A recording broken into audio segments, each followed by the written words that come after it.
안녕하십니까. 메신저 뉴스 김성규입니다. 첫 순서는 서울동안교회 김영주 목사님, 서울 청파동교회 김현준 목사님, 울산 후계교회 김병무 목사님을 연결합니다. 고령화 시대, 좋은 소식입니다. 나이가 들어갈수록 신앙이 더 좋아질 수 있다고 합니다. 아버지 학교의 이사장을 역임한 김성묵 장로님을 여러분 아마 잘 아실 겁니다.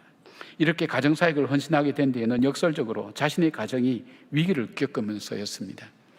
거의 이혼 지경에 이르게 되고 가정이 무너지게 되자 자기가 할 수 있는 것이 아무것도 없다는 것을 알게 되었습니다. 그런 어떤 절망과 좌절 가운데 있을 때에 하영조 목사님이 가정사역을 한번 해보라는 제안을 하게 됐습니다. 가정사역을 하면서 보니까 깨어지기 직전에 가정이 얼마나 많은가 하는 것을 그가 발견하게 되고 헌신적으로 이 사역을 열심히 했습니다. 아버지가 바로 서야 가정이 바로 서고 사회가 바로 서며 나라가 바로 선다는 것을 강조했습니다. 제 살아온 지난 날들도 이렇게 생각해 봅니다. 생각해 보면 전 아이가 학교 다닐 유치원 다닐 때 무슨 행사 있고 가본 적도 없고 학교에 있는데도 그렇게 가본 적이 별로 없어요. 혼자 그냥 열심히 교회 사역만 열심히 했었습니다. 남편이 빈자리 없는 자리 사역으로 나가는 그 자리에 홀로 지키는 아내는 얼마나 외로웠을까, 힘들었을까, 그 마음이 들어오는 거예요. 그리고 아빠의 공백을 지켜보는 딸은 얼마나 허전했을까.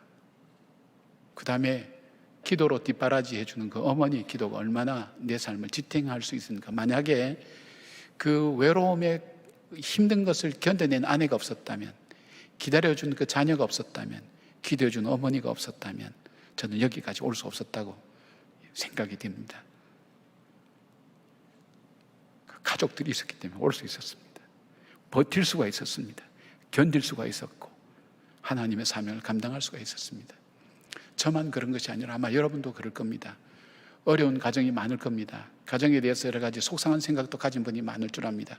그럼에도 불구하고 가정은 우리에게 참 소중한 우리의 삶의 중심지입니다.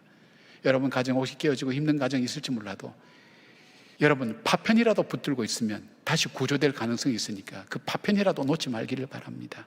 기도하며 붙드시기를 바랍니다. 하나님께서 우리 가정을 지켜주셔서 내 남은 삶이 하나님 앞에서 아름답게 잘 살아갈 수 있도록 하나님 우리 가정을 회복시켜 주시고 또 우리 자녀들이 잘 자랄 수 있도록 하나님 붙들어 달라고 기도할 때 여러분의 가정들을 그 위기에서 건져주시고 다시 회복시켜 주신 주의 은혜가 이 모세의 가정처럼 다시 회복되는 놀라운 은혜가 있기를 주님의 이름으로 축복합니다. 유튜브에 보면 당신의 청각 나이는 몇 살입니까? 라는 제목으로 청력 테스트하는 영상들이 많이 올라와 있습니다. 삐 하는 소리와 함께 1부터 80까지 숫자가 올라가는데 소리가 들리기 시작할 때 화면을 멈추면 그게 내 청력 나이입니다. 설교를 준비하면서 저도 오랜만에 테스트를 해봤는데 제 귀 나이는 50세입니다. 신기한 게 숫자가 49가 될 때까지 아무 소리도 들리지 않습니다. 제 나이가 54입니다. 40대의 소리는 이제는 제가 듣지 못하는 겁니다. 나이 들수록 사람의 청력은 약해집니다. 예수 믿는 사람들은 하나님이 세상을 창조하셨고 사람을 창조하셨다고 믿습니다. 그래서 설교를 준비하면서 하나님이 왜 사람이 나이 들수록 청력이 약해지게 하셨는지를 생각해 보았습니다. 젊었을 때 이 소리 저 소리 다 듣고 살고 이 경험 저 경험은 다 하면서 살면서 세상의 주인이 하나님이심을 깨닫고 나이 들어서는 세상의 소리 그만 듣고 주인이신 하나님의 음성에 귀를 기울여 살라고 나이 들수록 청력을 약해지도록 하셨다는 생각을 하게 되었습니다. 그런 의미에서 보면 그리스도인들의 인생은 하나님을 알아가는 과정이고 그리스도인은 나이가 들수록 세상 소리는 작게 들리고 하나님의 음성은 크게 들리는 사람입니다. 성경은 하나님이 주인이시고 왕이시고 아버지시라고 말씀하십니다. 이는 우리에게 종이 되고 하나님 나라 백성이 되고 하나님의 자녀가 되라는 하나님의 음성입니다.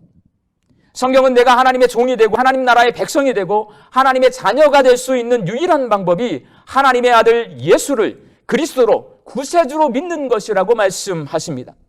그 말씀에 순종해서 내가 예수를 하나님의 아들로 믿고 그리스도로 믿을 때 하나님의 종이 되고 하나님 나라 백성이 되고 하나님의 자녀가 될 수 있습니다. 그렇게 성경을 통해 하나님의 음성을 듣는 방법을 알게 되면 우리도 다윗 왕처럼 바람소리와 천둥소리를 통해 들려주시는 하나님의 음성을 들을 수 있습니다. 느헤미야가 자신의 아들이나 출세하는 데만 관심이 있었다면 페르시아의 수상궁에 편안히 있었을 것입니다. 하지만 그는 그렇게 살지 않았습니다. 느헤미야는 하나님의 일을 위해서 또한 나라를 위해서 목숨 걸고 일했습니다. 신앙이 물러서거나 성전이 더럽히는 것을 용납하지 않았던 것입니다. 지금 우리가 그렇게 결단할 때가 아닌가라고 여겨집니다. 우리도 느헤미야처럼 영적인 긴장을 늦추지 말고 신앙의 원칙이 회복되기를 힘써야 할 것입니다. 느헤미야가 추구하였던 신앙 회복의 첫 번째 원칙이 뭡니까? 하나님의 말씀을 붙드는 것부터 시작하십시오. 제자가 되시고 제자 삼는 말씀 훈련에 참가하십시오. 성경을 읽고 묵상하고 큐티 생활하시고 통독하시고 성경을 기록하시고 암송하십시오. 또 매일 말씀을 기준으로 해서 신앙일기, 영성일기를 기록하여 보십시오. 그리고 주일 말씀이나 공적인 예배 말씀을 귀로만 듣지 마시고 기록하시고 실천하고자 힘써 보십시오. 두 번째 원칙은 성전을 청결하게 하는 것입니다. 우리의 몸과 영혼의 성전을 더럽히는 것들을 과감하게 쫓아내십시오. 세속과 우상으로 더럽혀진 심령을 간절한 회개를 통해서 정결케 하시고 여러분의 성전에 성령의 충만한 은혜로 채워나가십시오. 그리고 세 번째 원칙이 뭡니까? 거룩하게 성의를 지키는 것입니다. 주님께서 구별하신 거룩한 주일을 주일대로 지키십시오. 공적 예배에 더욱 열심을 내십시오. 그래야 해서 무너진 신앙의 원칙들을 바로 세워져서 진정한 신앙 회복을 이루시는 저와 여러분의 신앙생활 다 되시기 바랍니다. 기도하겠습니다. 아버지 하나님, 코로나가 오랜 지속됨에 따라서 우리의 신앙의 원칙들이 무너지는 것이 곳곳마다 보여집니다. 느헤미야가 다시 1년 만에 그 무너진 예루살렘의 신앙들을 바라보면서 애통하면서 하나님 성전이 회복되기를 기도하면서 주님 참으로 신앙 회복을 위해서 힘쓴 것을 바라봅니다. 아버지 하나님, 우리의 신앙을 방치한 일이 없게 하여 주시옵소서. 우리가 말씀을 굳게 붙잡게 하여 주시옵소서. 우리 안의 죄악을 제거하게 하여 주시옵소서. 공적 예배를 주님 목숨 걸고 지키게 하여 주시옵소서. 그래서 우리의 신앙이 온전하게 회복되는 역사 이루게 하여 주시옵소서. 예수님의 이름으로 기도하옵나이다. 아멘. 메신저 주스 두 번째는 부산 진교회 신추우 목사님, 부산 항서교회 날천 목사님, 경주 남부교회 김상전 목사님입니다. 교회 안에 머물러 온 다친 신앙생활을 반성하면서 어떻게 밖으로 활력을 불어넣을 것인지 들려주십니다. 부산 지역의 개신교 인구 비율에 대한 통계를 보았는데 약 11% 정도 된다고 합니다. 우리 아이들이 교회와 집 문 밖을 나가서 만나게 되는 세상은 10명 가운데 9명이 무신론적인 세계관을 가지며 살아가는 그 사람들과 함께 더불어 살아가는 세상이라는 것입니다. 광장에 선 기독교라고 하는 책에 보면 교회는 광장에 서서 말할 수 있는 기독교가 되어야 한다고 이야기를 합니다. 교회 안에서만 의미를 가지는 말이 아니라 교회 바깥에서도 그들이 들을 수 있는 우리가 가지고 있는 이 신앙의 보편적인 의미를 그들에게 전할 수 있어야 한다는 것입니다. 하나님이 없는 눈으로 세상을 바라본다면 이 세상은 한마디로 우연한 세상일 뿐일 것입니다. 인간의 실존에 대해서 연구를 하는 한 실존 철학자는 인간은 우주의 어느 한 공간에 어느 한 시간에 아무런 의미 없이 던져진 존재일 뿐이라고 이야기를 합니다. 여러분, 이와 같은 세상 속에서 성경은 우리에게 무엇이라고 말씀하고 있을까요? 하나님께서 이 세상을 창조하신 동기가 무엇이냐? 그것은 바로 사랑이라고 말씀을 합니다. 이 세상은 하나님의 사랑으로 가득 찬 세상임을 믿습니다. 예수님의 십자가는 나를 향한 하나님의 사랑을 너무나 명확하게 보여주는 하나님의 사랑의 표현입니다. 그리고 성령님께서는 우리 안에 오셔서 그 사랑이 믿어지게 하시고 우리 안에 받아들여지게 하시는 일을 행하시는 것입니다. 하나님의 사랑이 이 세상을 지으시고 만드시며 그 하나님의 사랑이 오늘 우리의 인생이 이 땅 가운데 존재하게 하신 줄로 믿습니다. 이 땅 가운데 살아가며 하나님께서 우리에게 주신 소명을 다하며 살아가는 우리 모든 믿음의 가족들의 삶이 되시기를 바랍니다. 원종수 박사는 지금 목사 안수를 받았더라고요. 충청도 저기 영기군 그 시골에서 오남매인가 그래서 막내로 자랐어요. 아버지가 일찍 돌아가시고 어머니가 그 자녀들을 키우셨는데 그 자녀들을 믿음으로 키웠어요. 시골에서는 공부를 곧잘 해서 대전고등학교에 이제 시험을 쳐서 합격을 하게 됩니다. 이 원종수 학생이 하나님께 큰 은혜를 받고 하나님 우선순위의 삶을 살았어요. 그랬더니 그 성적이 쑥쑥쑥 올라가기 시작하는 거예요. 그러면서 서울대 의대에 합격을 하게 됩니다. 졸업할 때는 의대 수석으로 졸업을 하게 돼요. 서울대 병원에서 인턴을 시작을 했는데 한 달 뒤에 월급이 나왔어요.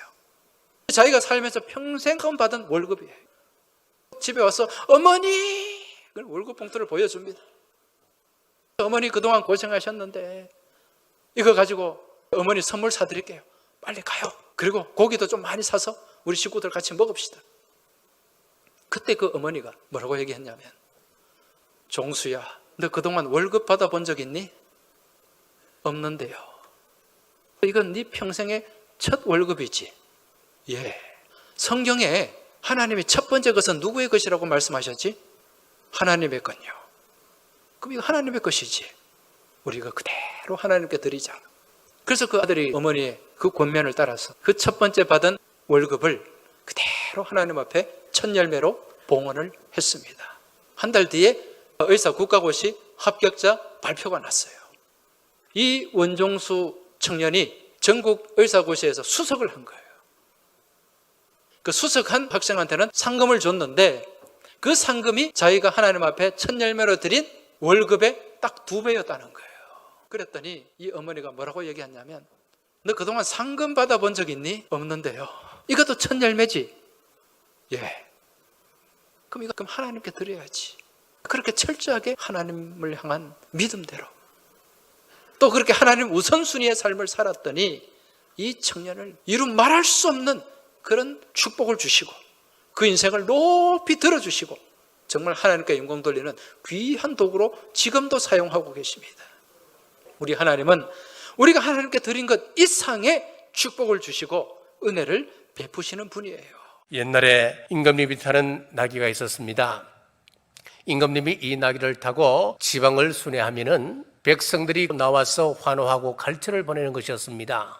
그 환호에 도취된 이 나귀가 그만 뻘떡 일어서서 두 발로 백성들에게 화답을 하는 것이었습니다. 등에 타고 있던 임금이 어떻게 되겠습니까? 그 나귀는 참수형을 당하고 말았습니다. 자, 하나님은 이런 우리의 모습을 아시고 신명기서에서 경고하십니다. 내가 오늘 내게 명하는 여호와의 명령과 법도와 규례를 지키지 아니하고 내 하나님 여호와를 잊어버리지 않도록 삼갈지어다. 내가 먹어서 배부르고 아름다운 집을 짓고 거주하게 되며 또 내 소와 양이 번성하며 내 은금이 정식되며 내 소유가 다 풍부하게 될 때에 내 마음이 교만하여 내 하나님 여호와를 잊어버릴까 염려하노라. 자, 하나님께서는 7.7절을 지킬 때마다 지금까지 살아오면서 하나님의 은혜로 살아왔다고 하는 것 기억하라고 하는 것입니다. 이 절기의 신약적 의미는 우리가 마귀로부터 사망으로부터 지옥으로부터 회방되어 죄사함받는 것을 의미합니다. 하나님의 자녀가 되어 우리 가운데 내주하시는 성령님이 계심을 인정하고 살아가는 것입니다. 이것이 구원입니다. 지난 6개월 동안을 조용히 돌이켜보십시오. 가정에 자녀의 아픈 문제가 있었습니까? 우리가 원망할 때도 있었을 것입니다. 그러나 한 번만 더 돌이켜 생각해 보십시오. 우연히 병원에 갔다. 거기서 암을 발견하고 초기에 수술할 수 있던 사람. 또 어떤 분은 항암 치료를 하는데 가정 형편에 맞게 하나님께서 비용까지도 고려하셔서 병원을 옮겨주셔서 치료받게 하시고 자, 이런 저런 일들을 우리가 되새겨 볼 때에 그 모든 것 속에 역사하시는 하나님의 세밀한 손길을 우리는 느낄 수가 있습니다. 어제 제 아내와 말씀을 나누는데 이런 글을 소개해 주었습니다. 하나님께 행복을 달라고 기도했더니 감사를 배우라고 하셨다. 이 글이 제 가슴에 와닿았습니다. 반대로 하나님께 대한 감사를 잊은 자에게는 감사한 일도 생기지 않습니다. 감사할 거리가 생겨도 감사하지 못하고 아무런 행복도 느끼지 못하고 지나가게 되는 것입니다.